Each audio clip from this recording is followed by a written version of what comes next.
Agentliyə ən çox ünvanlanan suallardan biri də məhz budur. Xüsusilə Abşeron yarımadasında qəsəbə mərkəzlərindən kənarda sonradan formalaşmış yaşayış massivlərində yaşayan vətəndaşlar tərəfindən agentliyimizdə tez-tez bu cür suallar ünvanlanır. Bəs niyə biz bu problemləri dərhal həll etməyə başlamırıq?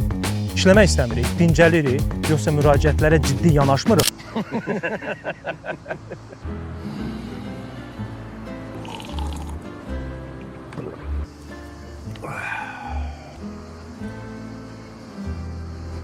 Əlbəttə ki, yox. Çoxlarının bilmədiyi bir məqam var. Bakı şəhəri istisna olmaqla ölkənin digər şəhər, qəsəbə və kənd daxili yolların əksəriyyəti agentliyimizin balansında deyil. Bu cür yolların saxlanılması və hansı yolların təmirə ehtiyacı olduğunun müəyyənləşdirilməsi yerli icra hakimiyyəti və bələdiyyələrin səlahiyyətlərinə daxildir. Ona görə də belə hallarda ilk müraciət ünvanı məhz yerli icra hakimiyyəti və ya bələdiyyə olmalıdır. Əgər həmin yollar yerli icra hakimiyyətinin təklifi ilə investisiya proqramına daxil edilərsə, təmir və yenidən qurma işləri agentliyimiz tərəfindən həyata keçirilə bilər. Agentliyimiz qərar verən yox, icra edən qurumdur.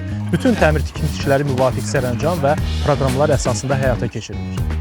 Bizim əsas məqsədimiz rahat, keyfiyyətli və təhlükəsiz yol infrastrukturu yaratmaq və onun uzun ömürlü olmasına nəzarət etməkdir. Yolun düzü rubrikasında yol ilə bağlı ən çox verilən suallara sadə dillə cavab verməyə davam edəcəyik. Növbəti buraxılışda hansı mövzunu izah etməyimizi istədiyinizi şərhlərdə qeyd edin. Yolunuz açıq olsun.